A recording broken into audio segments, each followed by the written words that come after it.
And hello, everyone, and welcome once again to another edition of the Torn Quadcast, the only show on the radio that talks about sports entertainment, sports, Oxford, and entertainment. We are your hosts, Elliott Serrano, joined as always by my co-host, Marc Fishman. How you doing, Mark? Doing well. You might even say I'm fantastic. Love to hear it. Love to hear it. And that's such a little nod and a wink to what we'll be talking about today. Today on the Torn Quadcast, because again, we're not just about professional wrestling, although we will be talking about it. We are also going to be covering, Mark saw the Fantastic Four. You saw the new Fantastic Four movie. We'll did. Be giving your review. And then we'll be comparing notes between Fantastic Four and Superman. As of this recording, Superman still, mind you, Superman has been out longer, but Fantastic Four hasn't met the grosses, the box office numbers that Superman did preceding it. So, not that there should be a competition. I think, if both movies are doing well, we'll definitely get into the numbers. I got them both picked up by Box Office Mojo, so very good. We'll get into that. But we will be talking about the goings on in WWE and AEW. I binge watched all of WWE Unreal in one evening because I wanted to I said, let me just watch the whole thing.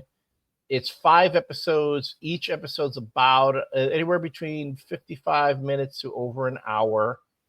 Wow. So I spent a good amount of time. I started in the afternoon and I just watched it all the way through so I could be prepared for this show. It just premiered this past Monday. We're recording this on a Wednesday. So so I wanted to make sure that we had this. At least I had this. And we will talk about that particular show because it is right now.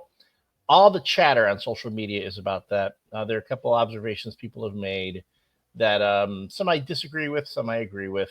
And some interesting tidbits came out about how the John Cena turn came about. Yes. As well as what the original main event for night one of Wrestlemania this past year was going to be until they changed it.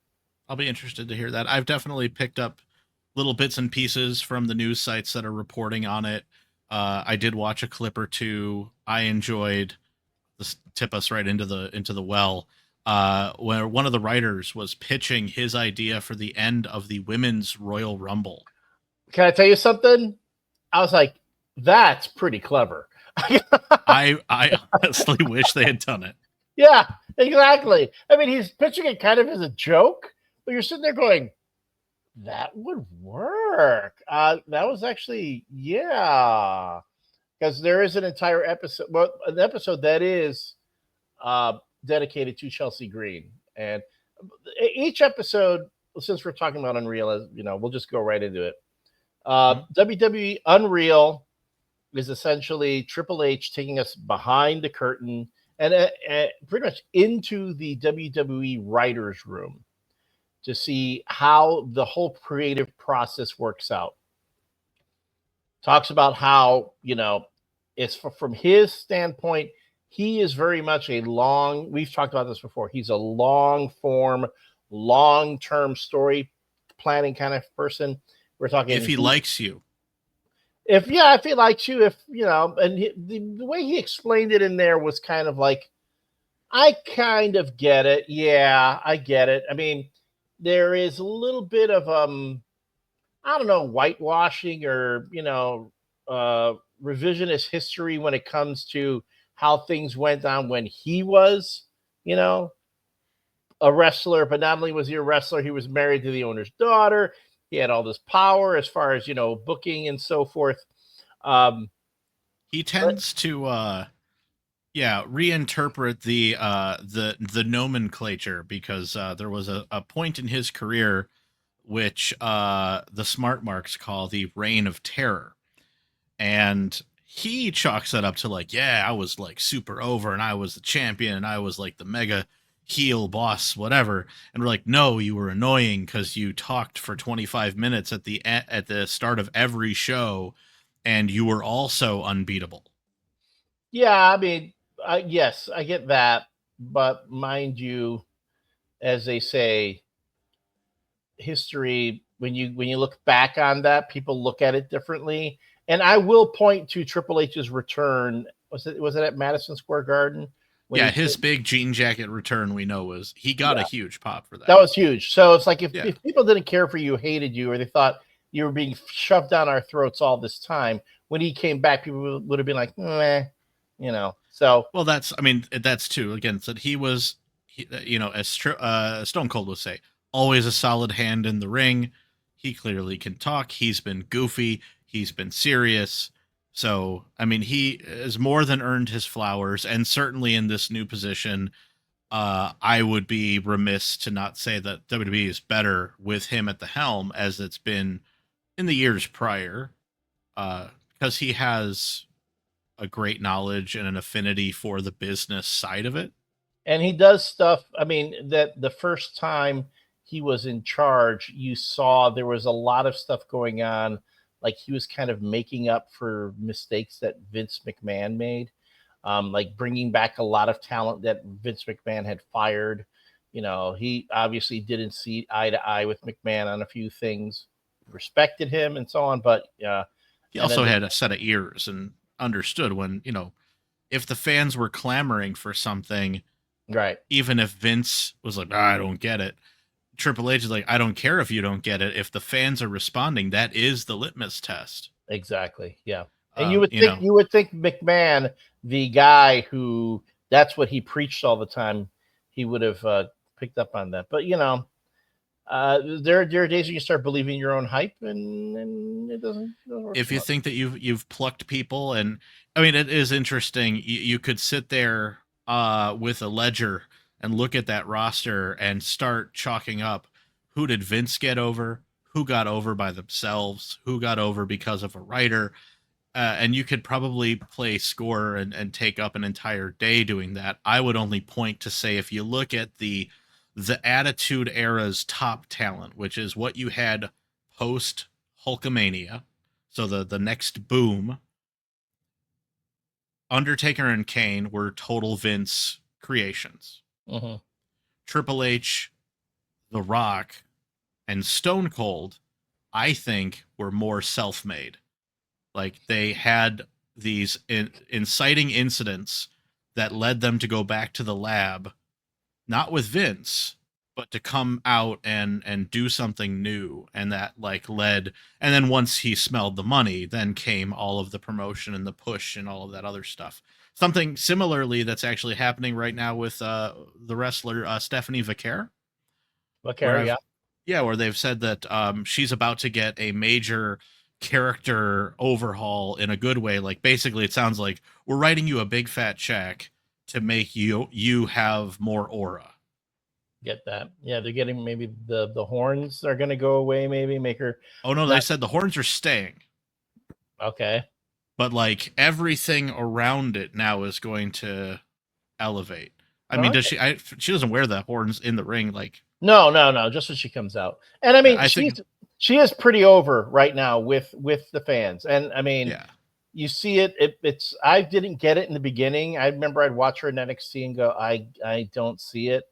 But the more and more, and then especially because now you see her going up against a lot. She's going up against the other NXT class that came up. She's going up against a lot of the established women already in the WWE brand, and she meshes very well. She works really well with them. You're there going, wow, okay, I see it. Well, And prior to her getting picked up, she was like a top freelance prospect. Like, there was a bidding war behind the scenes between AEW and WWE for her. So well, she's proving the investment well. But I'm definitely curious. I mean, I should say we didn't set it up, so let me double right, back. With the Women's Royal Rumble, the clip I saw, they're in there with the writers, and the writer pitches this idea that 28 and 29 are the last two women left in the ring, end up double eliminating each other And then all of a sudden it's like, what's going to happen? The countdown goes 10-1. And then here's your 30th entrant, the automatic winner, Chelsea Green. Chelsea Green, right. Her, that's in the episode that is dedicated to her. Talking about, she talks about how Survivor Series was in Vancouver and she was not booked for it in her own hometown. She bought tickets for her whole family to come to the show and ended up watching it with them, instead of being in the show. And she talked about how, frustrating it is, but it was her point of view as talent, where sometimes things are happening and what you would like to see happen doesn't necessarily line up with what creative sees. Sure. So, and she's talking about, well, you know what? It's like, I'm here, I've got to work with it. I've got to do this. I've got to do that. Again, I love Chelsea Green. I think the more and more I see her, and especially when I get to see, with this episode too, she talks about what the function of her character is. That she's willing to, she goes, I'm here for entertainment. I'm here to, I forgot what the other thing was. Like, I'm here for comedy, but I'm here to put people over. I'm here. Right. And, first of all, was there any mention of her real life boyfriend in the episode? No. Okay. So for folks who don't know, I believe that she is paired with Matt Cardona. Well, her name is, there's at one point there is, she shows a bunch of these little figures that she has from when she was fired from WWE the first time. And it was like Chelsea Cardona. And I'm like, oh wait, that's Matt Cardona, isn't that? Yeah. That's the only sort of like reference to that they make. Yes. But for those who don't know, Matt Cardona is the former Zack Ryder, who himself has become a poster child for getting yourself over by any means necessary. And you got to admit, some of that probably, like, their pillow talk could very much be about character building. And one of the things too, off of the WWE, she also participated in the streaming platform Dropout. She was on their wrestler role player show called Titan Takedown or something. She didn't ever play Dungeons and Dragons prior, but having only known her as being like the annoying heel, and I wasn't a fan, watching her on that show in her like natural personality, I'm like, oh, she's delightful. Like she gets it. She's one of the fun. Like, I only watched one episode of the Titan Takedown thing, but of all the people in it, she was the funniest. Because if you've ever played role playing, and she doesn't know anything about it, right? But she makes this like effectively like Cheetah from DC Comics. She makes like a version of that for this game, and whatever, the characters are in some kind of scuffle, they win. And the DM, the dungeon master, turns to the group and he's like, okay, what would you like to do? She cuts everybody else off, including 2 D&D players. And she goes, I want to steal the guy's chariot. Like, out of nowhere, and apropos of nothing, she's like, I want to steal the car. And the DM's like, well, okay, make a roll, I guess. I mean, you're in the middle of the town square. Everyone's going to see this. And she rolls like a 19 on the 20-sided die, so he's got to comply. And he's like, well, you steal the chariot. And like, just the grin that crawled across her face as she realized, like, oh, I can do this all the time. I was like, yeah, you know what? Good for her. I hope she goes far. So hearing this treatment, I was like, I really would have wanted her to do that, because what better way to get a heel instantaneous heat than to automatically win one of these huge benchmark matches for doing nothing. But and again, I was watching that, and they all chuckle. They go, oh, but they're going, that is one of the most brilliant ideas I've ever heard. And why did they show it on Unreal? Does that mean they're never going to use it now? Because if they're never going to use that I will be disappointed. I would be disappointed. They got to wait until we forget. The thing too is like, and that's one of the first times when they show the quote unquote writer's room, and I know they had more than that, because there's one point we see Triple H with like 4 guys, and then there are discussing, character arcs and what are they going to do with so and so and so and so and so on. But then later on, you see like I should have written down names, but one woman appears and she's like, and then she's boom, it says under her name so and so head writer or so, but she wasn't in that particular meeting, so she's probably one of those on the road types that is constantly working with the talent. Yeah. So that part I was intrigued by. I wanted to learn more of that. I wanted to see more of the names. Plus, I also, when they showed in gorilla position the agents and the match producers working at monitors, and they're calling spots. They're calling spots at the monitors. So I was there going, oh, how did the wrestlers keep these complex matches like all out in their heads? But it was no, they have that. Some of them are calling themselves, but they are also getting from the match producer from gorilla position saying, boom, this goes. Now they speak to the ref through the earpiece, and the ref communicates it to them in the ring. Right. And tells them this. Yeah. So there's a lot going on there. It also depends on who it is that's in the match that they, like CM Punk had that match. There's one episode where they talk about the lead up to the first Netflix Raw, where it's going to be CM Punk versus Seth Rollins, and CM Punk goes out there, goes like, I can do whatever the bleep I want, so it doesn't mean anybody's going to tell them, okay, this is what's going to happen here and there. Although, and this is a clip that's out there, Bruce Pritchard afterwards gets on the agent. I forgot the guy's name. He was Abyss for the longest time. Yeah. I forget the guy's actual name, but he is a backstage producer now. Yeah, he's a producer. He was one looks so different from his character. He does, and also seems like the nicest guy in the world. Right, like you never like that guy was like a Kane Undertaker giant. Yeah, guy. But he's like a man child, and Bruce Pritchard's going, oh, it went too long. It was overproduced. It was this and that. And he's doing nothing but apologizing to Bruce Pritchard. I go, does Bruce Pritchard need to be such a jerk? I mean, and then he goes, but it was fine. The guy's apologizing. I'm sorry. Da, da, da, da. No, that's fine. It's fine. And then William Regal steps in and talks to him and goes, look, hey, you know what? You did a great job. It was wonderful.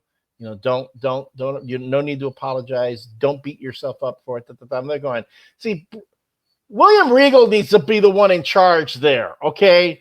Because Bruce Pritchard is kind of a, he's not really endearing, he is one of the good old boys, if you know the term. And, he's there because of legacy. He's there because he's been a part of a lot of major whatevers. But yeah, I mean, that makes sense. Now, I don't want to take away from all like the top stories that you pull from this, but I'm curious, and I think it begs a little discussion. This show, first of all, is it on Peacock, or how do people see it? Netflix. It's on Netflix. So it's just a Netflix thing. It's a Netflix thing. It's all 5 episodes. They put them all up and one fell swoop. Yeah. So like roughly like almost 5 hours of content that really breaks the fourth wall of the WWE.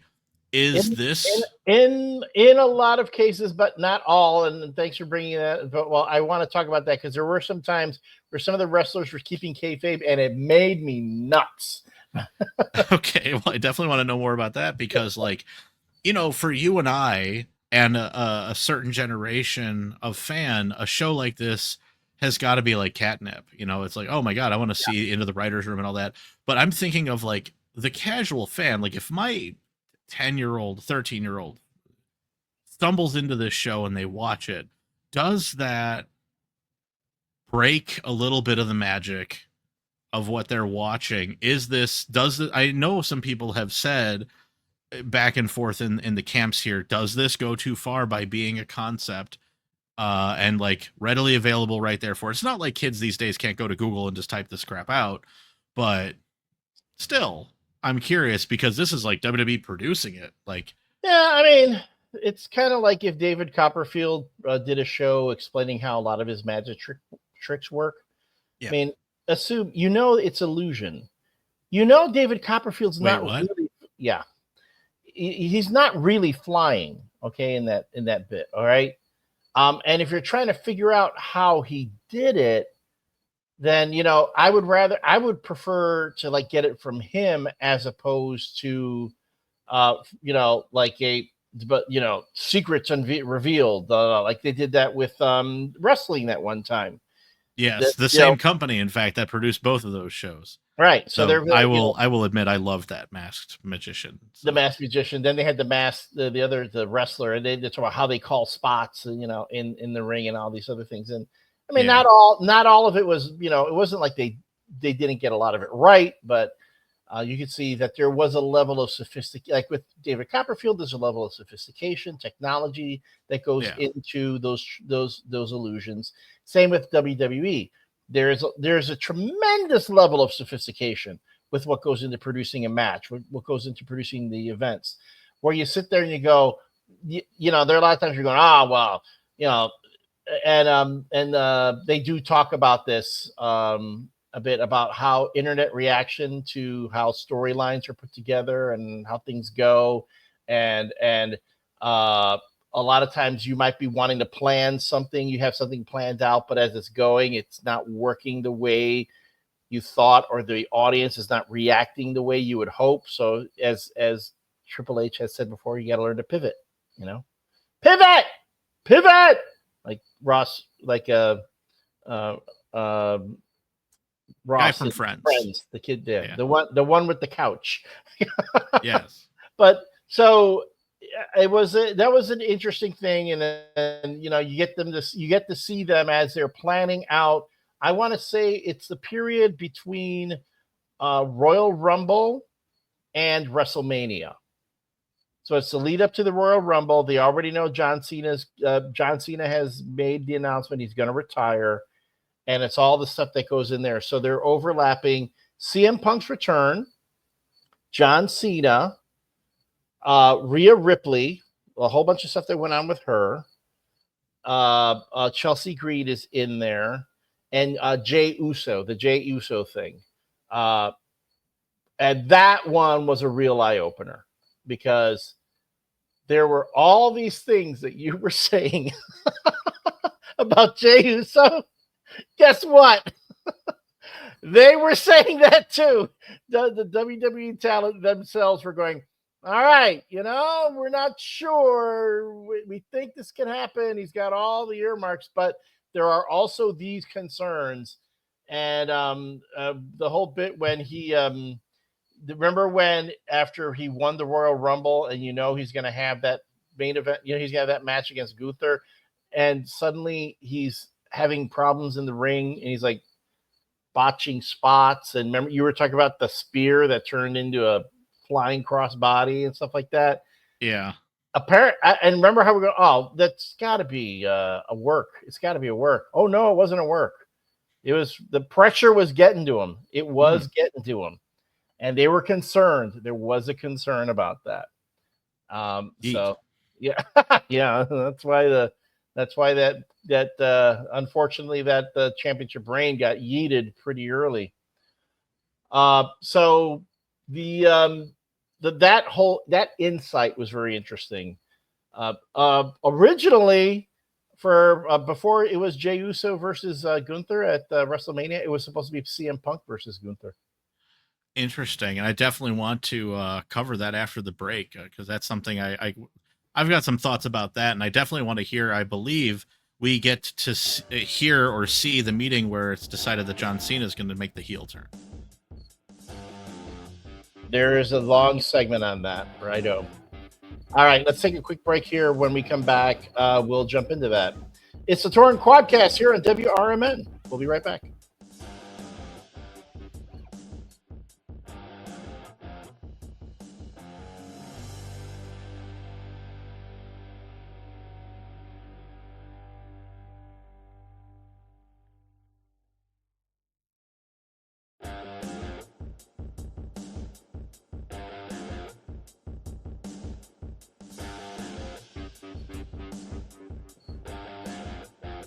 And we're back. This is the Torn Quadcast here on WRMN Radio, as well as on the WRMN YouTube page. Thank you so much for joining us this evening. as we talk about the worlds of sports entertainment, sports and entertainment. All right, so in the first half of the show, we were talking about WWE Unreal. Mhm. It looks like we're going to be going into bonus content, folks, because we do have a lot more to discuss. But yes, so WWE Unreal, for those who were not familiar, just premiered on Netflix this week. It is a 5-part documentary series produced by the WWE, giving everyone a behind the scenes look of how the creative process of putting together basically the storylines that run throughout the different shows, premium live events, and so on, how that's all mapped out by WWE Creative. Triple H factors prominently into it. There are different episodes with a different wrestler focused on in each episode, and if you want to know how the magic trick is done, then by all means watch it. I don't, the point is, would you want young wrestling fans to watch it? I would say to the kids, I go, do you want to know how the magic trick is done? If you don't want to know how the magic trick is done, then don't watch a show. I mean, ask that of any child, they're not going to say no. But well, it also depends. It depends on the kid. It also depends. And I mean, and I'm someone who grew up on the Marshall Brodeen Magic kits, and I was like, oh man, that's how that worked. Yet I still love Magic. So I imagine, really though, I mean, if I put myself into the shoes of a tyke, it's probably boring. Like, I'm seeing my favorite star, but they're not fighting and they're not screaming and they're not being cool. They're just wearing sweats and complaining. And if anything, they're supposed to be enemies and they're acting like friends. Right. Like, Which, although again, there are times when I could tell there were some of them where you could tell they were keeping kayfabe for the most part. But there were sometimes where they just couldn't. They just couldn't keep it, and no matter what you did to edit it. like who? Case in point, when CM Punk and Seth Rollins talk about each other, they still act like they hate each other. They still act like they've got beefs. Or CM Punk is like, this is what's happening and blah, blah, blah. I mean, but again, pretty much kayfabe. Not the whole we knew each other, we worked together, I came back, I'm really excited to work with him again. Da, da, da, da. No, it's like, again, the whole storyline of these resentments that are going on. And yet, they show you a scene where all the participants in the elimination chamber, the one where Seth Rollins screws CM Punk out of going to the main event because he stomps him and stuff like that, which are actually also brilliant. One of the most brilliant bits that they've done on Elimination Chamber. You can see CM Punk. They're discussing how it's going to happen, and then CM Punk is going, okay, yeah, and then what you need to this is when you should you're going to stomp me, and this is what's going to happen. Da, da, da. And they're going, all right, okay, so yeah, they are talking it out. It's not like they hate working together. It's like, oh no, this is what we're going to do here and here. Now, mind you, again, I've seen. I mean, I've dealt so much with professional wrestlers. The WWE folks, the Ring of Honor folks, even the TNA folks, and you talk to them. Like every wrestler I've ever spoken with, even the WWE folks, they don't keep kayfabe in their interviews. They just act like they say they're characters. Mind you, I am respectful. I don't like come out and start like saying I'm going to rip the Band-Aid off and whatever. But that's the way they are.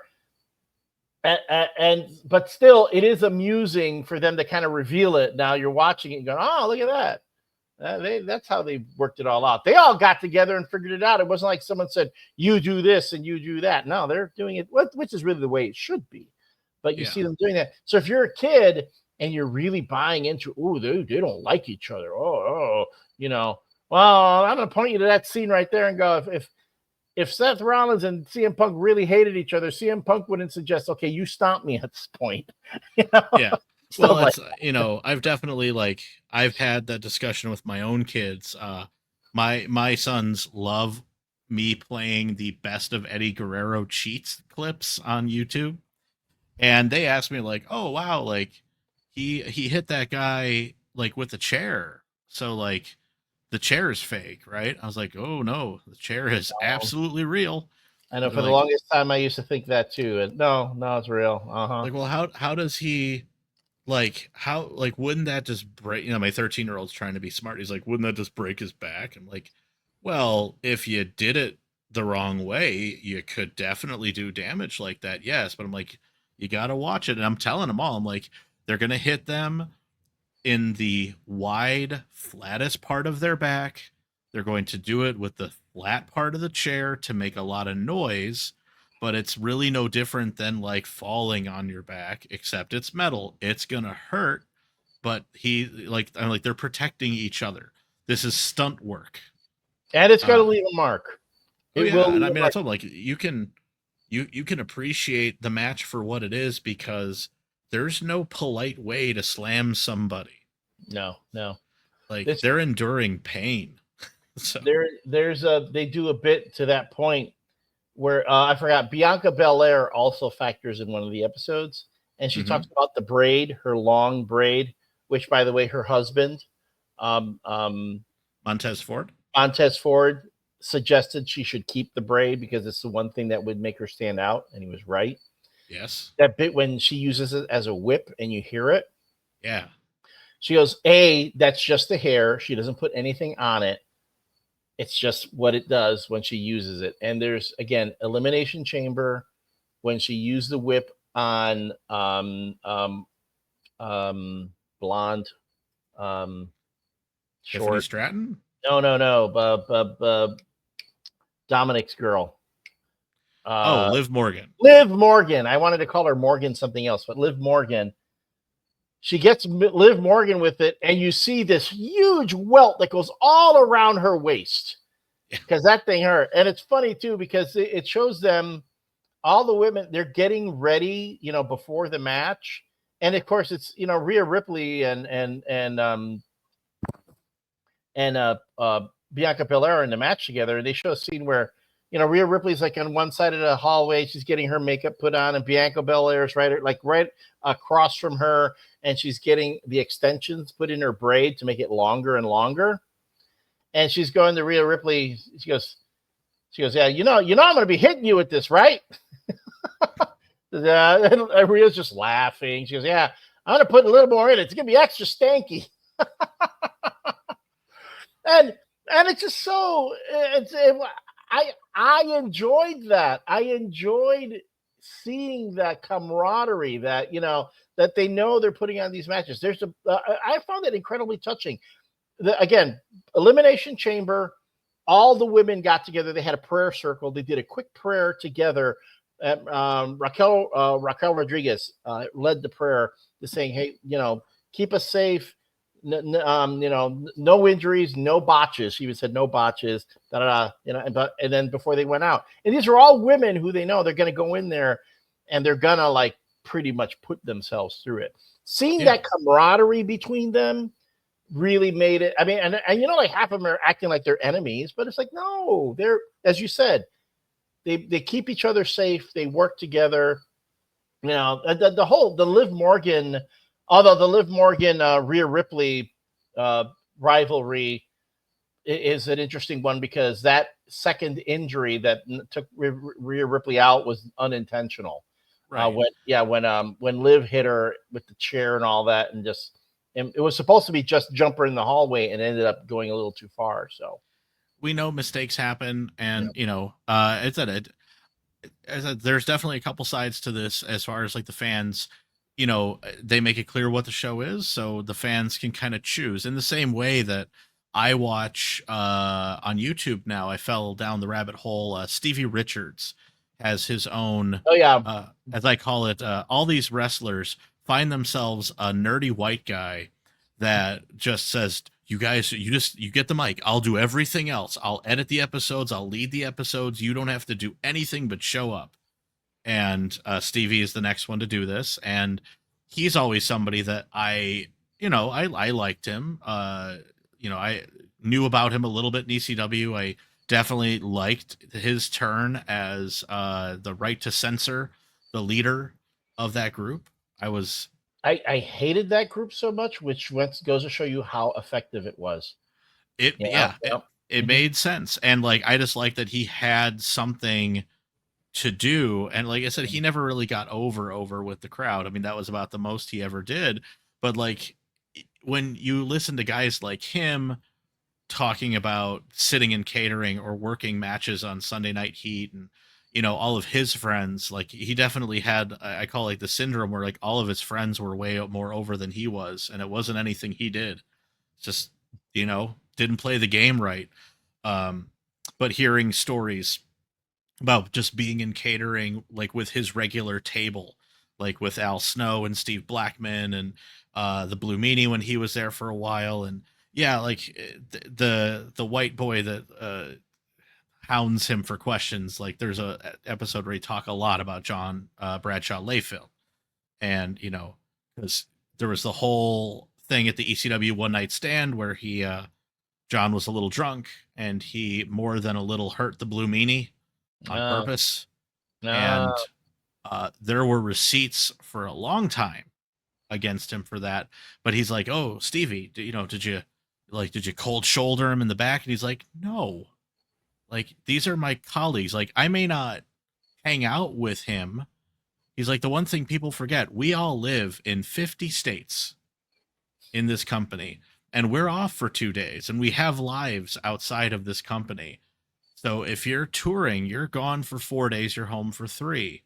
So no, unless I lived in Texas and he was my neighbor, I have nothing to do with the guy, but I don't want to piss him off. He's a head and a half taller than me, 85 pounds heavier, and, I don't want to get punched any more than you do." didn't he and Steve Blackman, not Stevie, didn't Justin Bradshaw Layfield and Steve Blackman have a thing? It's like they were like ribbing. He was ribbing Blackman, and Blackman said, "Just cut it out, cut it out." And when he wouldn't, he like beat the crap out of Yeah, Bradshaw. he did. Bradshaw was needling him at a house show, like before they were like the ring was set up, no crowd was in, as I heard, because I'm getting a lot of Blackman clips too. He's delightful. He was talking He's about, the living weapon, Steve yeah, Blackman. but it's so funny because the guy asked him, like, he got so over, and he's like, "Why didn't?" He's like, "Yeah, but I blame myself for not doing more. Like I became known as like the weapon guy in this," and he goes, "Honestly, he's like, I was too anxious. I didn't ever want to talk. I just wanted to be the bad dude in the ring." But yeah, Bradshaw kind of needles him one too many times, and Blackman is a trained black belt, and he laid about 8 punches to Bradshaw before Bradshaw could even blink, and he was down on the ground with a bloody nose and mouth. And they separated the two of them, and he's like, and he got up, we shook hands, and he's like, "Whoa, whoa, whoa, okay, I'm sorry, I'm sorry, I'm sorry." Yeah, sometimes you got to put a bully in his place. Yeah, every now and again. But yeah, I'm definitely curious. But I mean, take me back here on the Unreal. There was a thing with John Cena Yes. where So did that this was, also, because it ties to a story. I want to make sure we kind of put the whole thing yeah, together, because yeah, Travis Scott yes. just Okay, was announced as on the outs. yeah, I know, and that is the one thing that I don't understand. Okay, here's the thing. So there is an episode. It's the fourth episode. Let's say if that's all you're interested in is finding out the Cena issue, and I do believe episode 4 and episode 5 are the two big ones. It's episode 4 deals with the Cena turn, and episode 5 not only the Cena turn, setting up the Cena turn, but CM Punk main eventing at WrestleMania. All right, so those are really big ones. And it's like, because you kept hearing back and forth, who came up with the idea of the heel turn? Who did it? Was it Cena? Was it so and so? Wasn't so and so? So if you listen to this now, it seems like Triple H kind of puts it definitively, or as definitively as he can, because it's between him. He goes, "I'm not sure who came up with the idea first, but it's him." It was him, Pritchard, and the head writer whose name I forget, the one who suggested the way Chelsea Green could win the Royal Rumble. Yeah. Like they were all talking. Because here was the thing. Originally, uh, Cody Rhodes was supposed to lose the belt to Kevin Owens. Yes, I heard. Yeah, Kevin Owens, because they wanted to. The bit was there had to be like a betrayal thing. It had to be a betrayal, and it was again challenging Cody and so on. That what it was, but it wasn't quite coming together. It wasn't, they're like, okay, yeah, but we're not sure. Yeah, we can do this with Kevin, but is this really what we want to do? Da da da da da. So they do this. It's very clever animated bit as Triple H is explaining it. He goes, well, it was me, and we're talking about this. And then after we said, okay, let's do this, then I had to go. And then they show like a little line that goes from Triple H's box where he's talking to Nick Khan. He goes, okay, we have this idea. I got to clear it with Nick Khan. And then Nick Khan's face shows up and he goes, Nick Khan goes, I love it. Okay. And then I got to go to so-and-so. Then I got to talk to The Rock and da-da-da. And he goes, and then we got to ask Travis Scott. I'm like, why the hell you got to ask Travis Scott? You can ask Travis Scott like a week later. Why you need to clear with him before anything goes on, I don't get. Because who was the very last person they asked about this potential heel turn? John Cena? John Cena. They asked Travis Scott first before they asked John Cena, which blows my mind. I don't get it. I can get everybody else. I have a working theory on that one. Okay, but I can get why you got to bring in Nick Khan, why you got to bring in The Rock. Oh yeah, add to that, The Rock has his own personal writer who works on his stuff, right?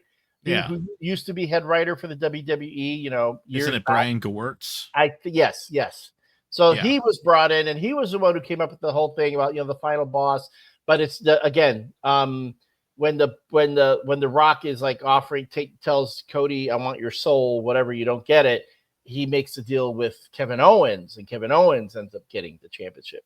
But again, It's not like, okay, we're not sure about that. So then they go to John Cena. And apparently he goes, I went through this whole thing and I explained it to him. And he goes, the whole time John Cena's going, and he's going, and I love how Triple H says it. He goes, and I'm not sure if he's just going, because he's getting it, or he's going, because he's waiting to tell me what a crappy idea it is. So, and then he gets to the end and John Cena goes, I dig it. I like it. Let's do it. And then after that, he starts pitching in his own ideas, what he wants to do. So that's when they came up with the whole, okay, we're going to bring The Rock in and we're going to do this whole bit. And then, yes, John Cena turns heel. And then they set up the whole, after they figure that out, they talk about how very tight the circle that knew what was going to happen was. That nobody outside of Cena, The Rock, Triple H, I think, and Bruce Pritchard and Nick Khan. I guess they were the only ones who knew what was going to happen. And of course, The Rock's head writer guy. But nobody outside of that. Oh no, wait, I'm sorry. Cody had to be brought in on it too. So Cody is in on the whole thing. So all that. But nobody else knew. And then they show pretty much what happened the night of the turn, and they show Triple H basically saying, "Okay," giving the direction to the telling the director, "Okay, this is what's going to happen," because even the director didn't know. Nobody in the truck knew. Nobody knew. It was just like he just kept saying, "Okay, after this happens, after the end of this match, boom, we're going to do this, and I will walk you through from here." That's how tight they kept it. And then it gets to the point because you do the whole thing, and they of course had to show like reaction shots from people who were like, let's say, watching the PLE at home and showing all these little kids crying. And there's some little kids. There's one little kid who goes, "I hate him. I hate John Cena." I'm like, oh wow, man. Maybe this kid needs to watch a show. He needs to get a little reality. Ever since Angry Miz Girl, the WWE just needs to get those reaction shots. They do. So, but and another thing too is, please somebody, and I mean, I have a ton of respect for him as someone who's been in the business for so long. But Michael Hayes, can we like, can we update the wardrobe somehow? I mean, he's like, He's waiting for it to come back, brother. it's not what he's wearing ain't coming back. It's chasing. It's like running away from you. It's not coming back. It's running away. To be fair, I don't even think it was ever in, even when it was. But I mean, I think that's kind of Michael P.S. Hayes. And I mean, Michael P.S. Hayes was one of the greatest heels in the world. I remember with the Fabulous Freebirds, they were awesome, and I had tremendous respect. I still have tremendous respect for him. But it's like, dude, like, come up with the 80s are over, man. They're over. Just dress like a grown up. Dress like a grown up. Okay. Oh well. You're not before in high school anymore. Before we head home on that one, I'm curious. Anything more with The Rock aside from the Gewurz connection? Do we get to see any of his backstagery? Not as much, no. Again, I was hoping to get a little more insight into what he thought, but you see a lot of Triple H saying, "This is what we want to do. This is how we can do it." And the Rock just started going, "Okay, yeah, I get it," and then doing his own. Okay, this is how we're going to do it. I'm not surprised. Yeah, I mean, it seemed like he was trying to like sit back and, I don't know if it's like. It's just he wants the spotlight to be on others, or he just wants to give himself a plausible deniability. The Rock or Triple H? The Rock. Yeah. All right. Guess what, folks? That's it for us on the stick. But we're going to be back on the YouTube page because we've got a lot more to get into. So if you're listening to us on the radio, I believe White Sox baseball is next. If you're listening to us here on YouTube, stick with us. It's going to be bonus content from here on out with no breaks. We'll be talking about Fantastic Four, Superman, and the other things. This is the Torn Quadcast on WRMN Radio, 1410 AM, and on the YouTube page. We'll see you next week, unless you're with us on the YouTube. All right, hey, catch us. Come home. We'll be waiting for you.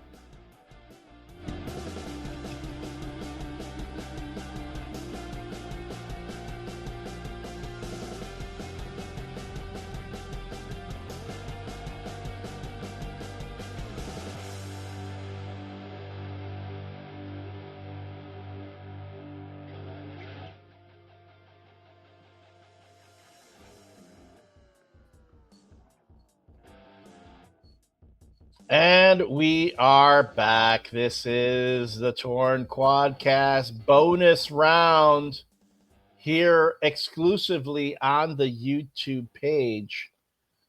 If you were listening to us on the radio and you missed this part, hey, guess what? Something new for you. Something new. Gotta love it. We've been talking pretty much about WWE Unreal. We spent the first two segments talking about some of the larger revelations. Mark, was there anything else you wanted to cover before we moved on to the other bits? Not really. AEW's cooking, but there's nothing worth reporting. Things are just thinging right now. WWE, outside of Unreal, I was kind of like underwhelmed by Raw. And I can see that they've already decided to push Braun Breaker more into the center of things. He's talking more. He's getting a chance to do a little more character development with Paul Heyman, so that's good for him. I'm going to be honest. If I'm going to criticize AEW for this, I've got to do the same with WWE. I love Io Sky, but she's not convincing in her vignettes. You can tell she's reading a script. I know it's because English is not her first language. Yes. And I am not by any means dismissing the utter dedication and skill it takes to even again, learn a second language and then be ready to perform doing it. Yeah. But it's like, how about this? Just let her, like they're doing with Stephanie Vaquer. They let her speak in Spanish. They're letting her do that, and then you put little subtitles if you want, or have somebody translate for her. You really should. Let Io Sky do the Shohei Otani bit with her. Let her have a translator with her all the time, so that way she can just be more comfortable in her performance and what she's saying, and then go from there. But some of the stuff, it's just because you get so taken out of the scene by the way they're doing their lines. It's like, okay. Yeah, I mean that's it. Like AEW suffers from that with a few, and a few are really smart. Like there's a couple of the Japanese wrestlers who don't speak at all. They just simply by body language, facial expressions, you can kind of tell what's going on. They've come up with a couple of gimmicks. Like one of the guys, he speaks by typing into his phone, and then they have the AI voice say whatever.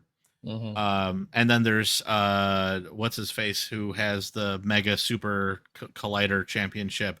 The Rainmaker, Kazuchika Okada. He has a command of the English language to a degree, and his and we're on YouTube now, so I can say it. His catchphrase is the word "bitch." Oh, jeez. And you can see it on the radio too, but now I can't. Now I can't mark this video as okay for kids. Sorry. Kids hear that word all the time. It wasn't going to be, but anyway, he's referring to a female dog, so it's still okay. Yeah. No, he says it. It's funny. The problem is, of course, that he's a heel, and if he continues to do it, he's going to turn himself babyface simply by virtue of the fans wanting to hear it. So, it is what it is. That's the irony. That's the irony of it. Yeah. Well, it's the way it goes. If you're a good heel character, unless you are somebody who can never be liked, it's like certain characters. John Moxley, he's doing everything in his power right now to make sure he is never liked again. I used to think that John Moxley was the second coming of Roddy Piper, and what happened? What happened to the poor guy? I mean, he, to whatever end that guy has control of his character or pitches ideas that Tony Khan likes, the experiment to me was a C-. Yeah. And he is still amazing in the ring. He still can tell a great story in that ring, but like my interest in him is waning, and I am hopeful that tonight, in fact, when he faces off against Hangman in the revenge match, that he loses and goes away for a while. Like, let us want to see him. Similarly to someone who's actually been away for almost 6 months now, Chris Jericho. Like, now it's starting to, the wheel has turned, and now you can kind of tell if he came back, there would be something there. Huh. When he left, it was like, please don't come back. You're fine. I'll just say, you're Chris Jericho. Chances are you've got enough money as it is, and you got your band, you got your Jericho Cruise. You don't. Why put yourself through it? It's like. Well, I imagine much like anybody else in wrestling, you want to end your story in some fit or fashion. And if I were Chris Jericho, I would not want my last bit to have been yelling at my tag team to be a better tag team and then just declaring I'm going away. Like that has like Poochie from The Simpsons vibes to it. You know what I mean? And he did not come back. He did not. Chris Jericho died on the way back to his home planet. I would pop for that just because, but I am hopeful that he gets one last hurrah. I'm not sure what he would do. I appreciated when he dubbed himself the Ocho, because he had 8 world championship title reigns, and then he won the Ring of Honor, so he started calling himself the Nueve. And he got that over too. Like, I like it. It's amazing that he gets these just absolutely dorky things over, but it's who he is. So yes. But anyway, yeah, there's not much else to say there. So I'm good if you are to leave the world All of right. sports entertainment. I would recommend. Hey, if you're interested, the Unreal is interesting.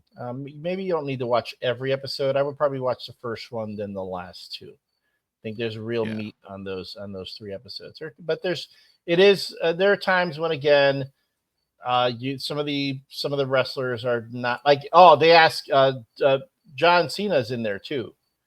Right. Talking about the heel. Everyone's talking about his heel turn except for him. He refuses to talk about it. He just says, "I don't want to spoil it. I don't want to spoil it. I don't want to do it. And but you know what? You know the thing that kills me though? He's just so damn charming as he's talking about it. I'm like, God, jeez. Like I am gonna miss him from WWE. I really am. I'm gonna miss him. But at the same time, it's really nice that he's, of course, we'll get to see him in Peacemaker and all the other things. He's not going away anytime soon. Yeah. I'm gonna miss him just like I miss Dave Bautista, another guy who you wouldn't believe. I remember when I met him, interviewed him for Red Eye, and he talked about you talk about Steve Blackman having his anxieties about it. Did you know that Dave Bautista, same thing? He did not like talking to the camera. He did not like a lot of that stuff he was doing. He was not comfortable with it. I never would have known, but still.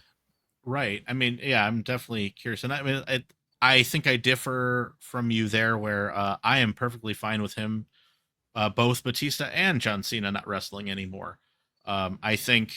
Oh, they're not what they used to be. They're not. No. But yeah. But even at their primes, neither of them ever did it for me in the ring where I was like, man, I want to see what's going on there. Like Cena every now and again can pull something out pretty good. And then he could also try to do the lightning fist. And that's enough for me to be like, you know what? Go home. But Well, as a human being, as an actor, as a human acting man, John Cena is fantastic. John Cena, human acting man. He should put that Yes. on his cards.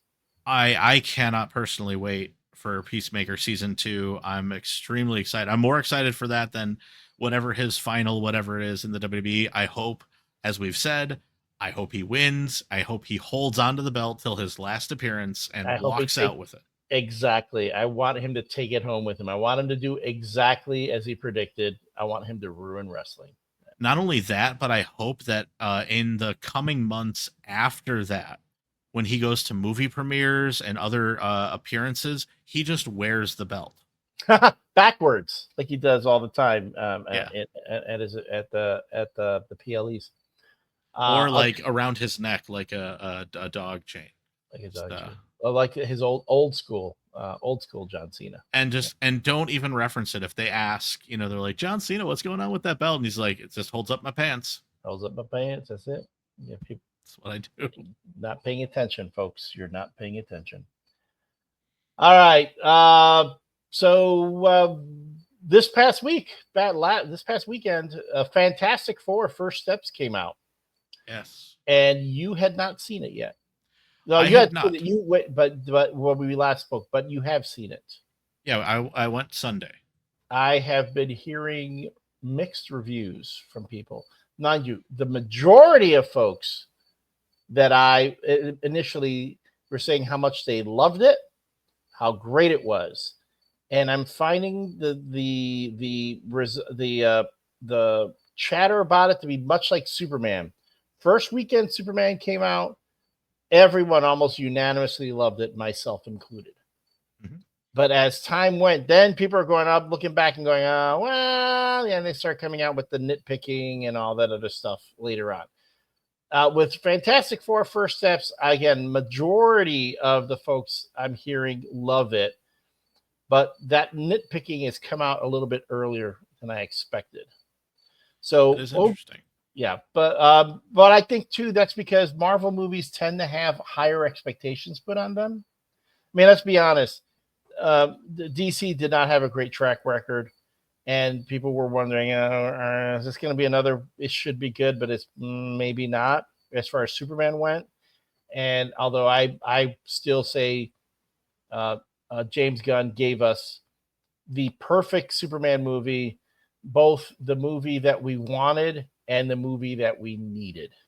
Yeah. So as far as that went, but with Fantastic Four First Steps, was it the one that we wanted? I will say it's the one that I wanted.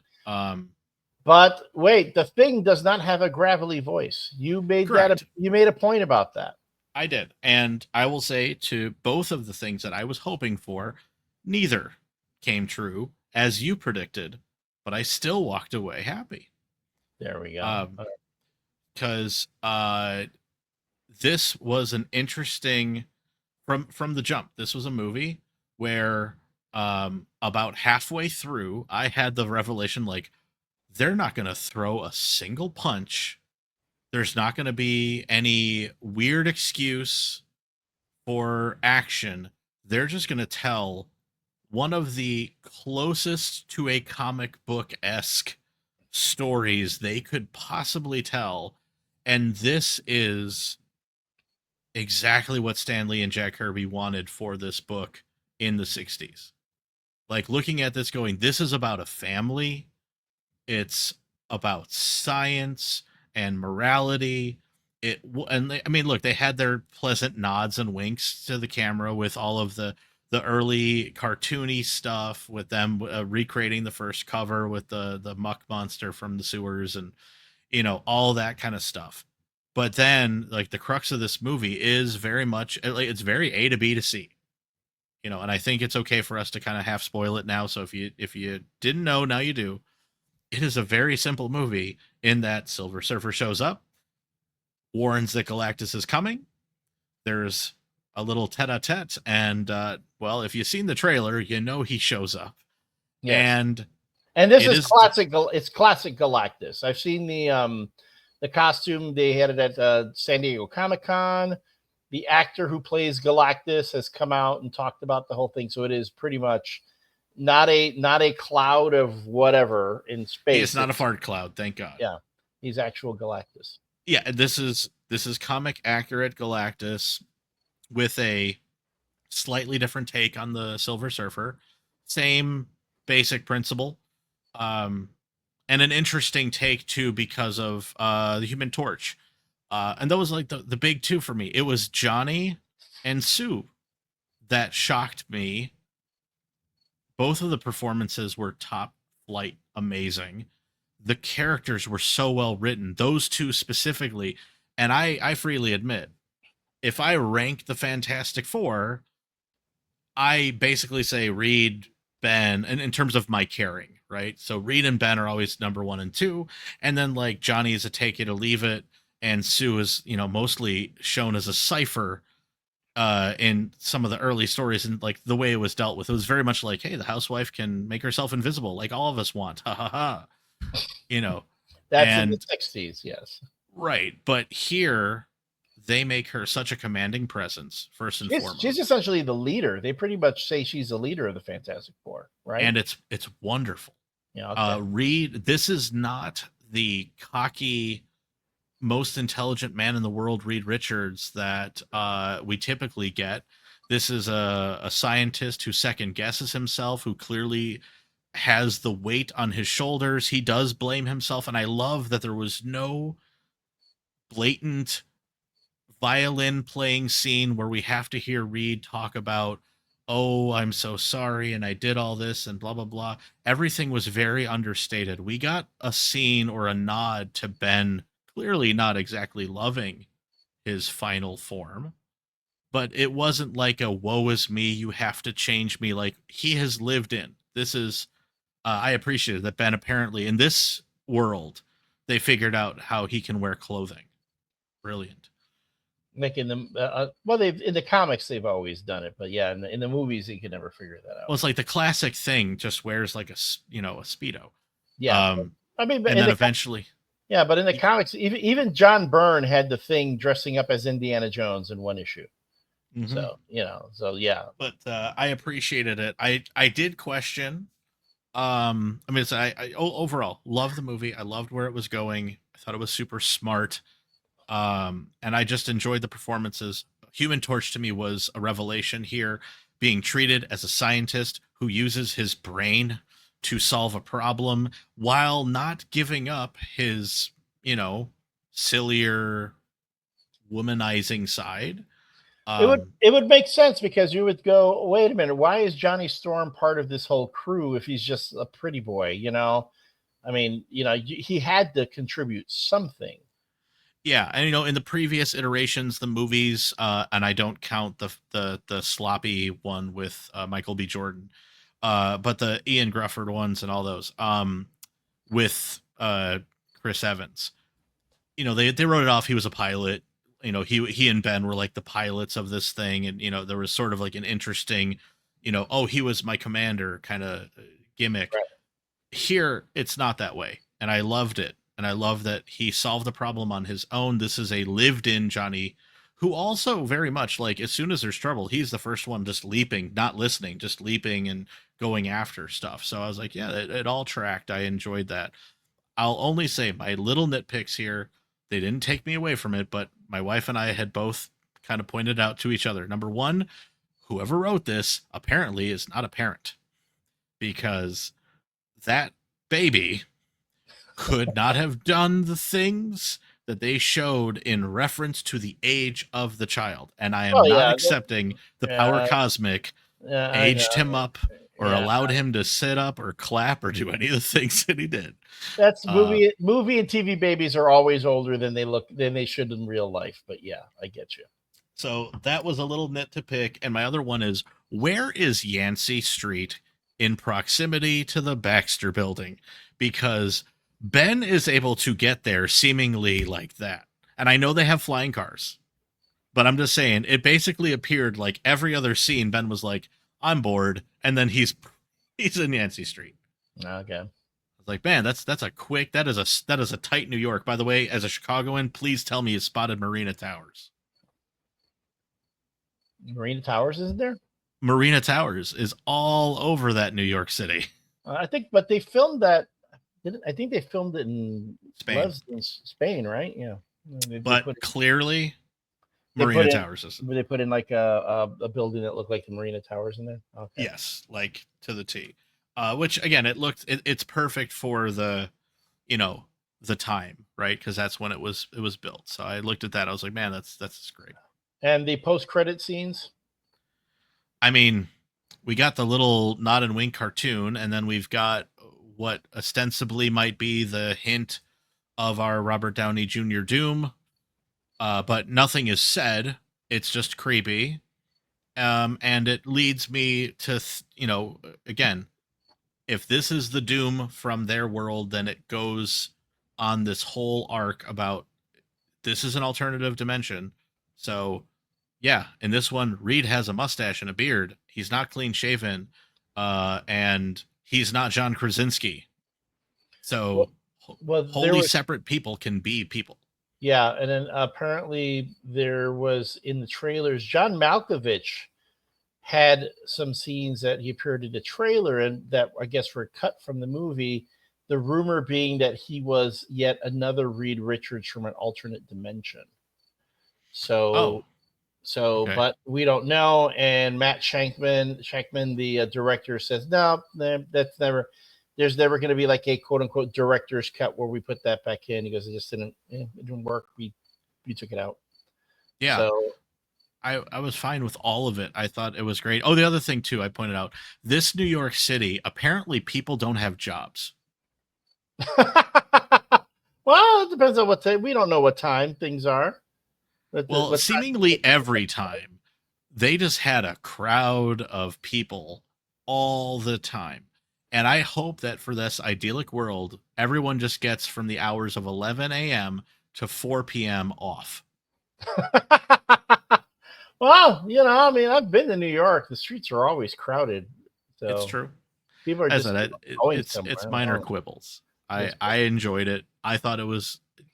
Look, I enjoyed Thunderbolts too, so I walked away going, I had a good time. I don't know why people can have their complaints about it, but I thought it was great. What's the box office been for it so far? So far, this is worldwide figures. Fantastic Four has 241 million. That's 1 week out. And what's the Superman, yeah? Is Superman's at uh, 400 or approaching 500 million? it's over. It's 510, 842. All right, good for Superman. So it's a, half a billion, which I know is not what they want, but No, I they mean, wanted it to, but again, yeah. I mean, even the first Iron Man didn't make that kind of money. so You it want, technically debuted on the 11th. So you're talking 1.5 weeks. So if James Gunn wants a $1 billion movie out of the DCU, that's that first Justice League when they finally make it. I mean, I learned. Look, I mean, it's obviously going to, twiddle down here, but let's say if it topped itself off at 750, That's decent. No, that's pretty I decent. mean, yeah, it's. I don't understand. I mean, if you put together the cost of the movie, the cost of the marketing, clearly they're still profiting, and that doesn't even take into account the merchandising. This movie's merchandise is everywhere right now. I don't know when we started getting into this whole thing about box office, right? I mean, since when? Years Since and years when and did? years ago. Yeah, no, but I'm saying since when did fans care and start factoring that in as to whether a movie was good or not? Because I there are a lot of really good movies out there that bombed at the box office. oh, I'm Shawshank telling. Shawshank Redemption bombed at the box office. Wizard of Oz bombed at the box office. A lot of movies that we consider timeless now and great that when they first came out, people weren't that into them, and so I just Yeah, don't get it. I just don't get it. if I'm trying to make an excuse for it, I would think that a lot of us were attuned to the box office because a good box office meant more likelihood of more comic book movies to come. Because when we came into this, everything was tepid. Like, if they mess up, if this movie doesn't make money, like, then we're not going to get more of our favorites. Now, we clearly could have abandoned that thought after Iron Man 1, after Blade 2. Take like you could walk it back, Yeah, but like I like say, Iron Man 1 did decent box office, but it certainly, I mean, I, it certainly wasn't it what crossed $1 billion. Iron Man 1. No, it didn't. Oh, No, sure about but that? Avengers is the first Marvel movie to cross $1 billion. I Okay. mean, Iron Man did make it was impressive. Oh, you're right. Sorry. Iron Man made a paltry worldwide gross of 585, 796, 247. So rounded up $586 million. Right. I remember. Yes, but Avengers would be the first $1 billion one. That's when things would get out of hand with the Marvel movies. People were saying, "Oh, now they've got," and then Infinity War and Endgame and Black Panther, and we talked about this last week. Yeah. Captain Marvel, all the next thing you know, boom, billion. Free Captain America: Civil War, Captain America: Winter Soldier, both two of the best movies, Marvel movies out there. They didn't crack $1 billion. Okay. I'm like deadly curious. I'm just looking. Mm-hmm.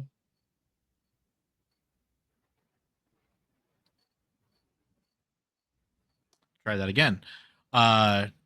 Eternals. Worldwide box office there was $402 million. That's not bad, For but largely again, being considered like where Marvel flopped so hard. right. They And I made think 400 too. And I think Eternals did better internationally than it did domestically. 165 to 237, yeah.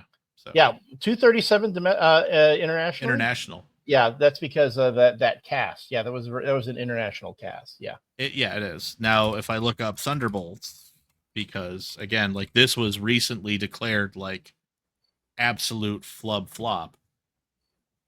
Worldwide is 382. That's not terrible. Not great, but it's Not also terrible. $382 million. Oh, okay. So their domestic opening was only 74 million. So I yeah. get that to a degree. But like, okay, so if they've made $382 million, right? And we look up Thunderbolts on IMDb, go to cast information. That should like put me over. There we go. I want to start my free trial. Oh, I hate it. Okay, here we go. Thunderbolts. Here we go. Because they can tell you in here like what the costs were. So there's some photos. There's our cast. This is incredibly compelling content we're creating right now.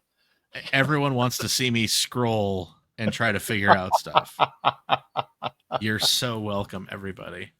Here you go. The budget was $180 million.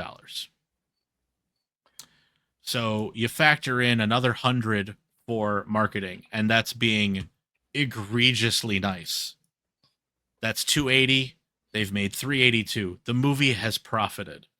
By any stretch of the normal imagination, if you told somebody, give me $280 million and I will make you $382 million, you would say, thank you. I would like that profit. That's great. Thank you very much.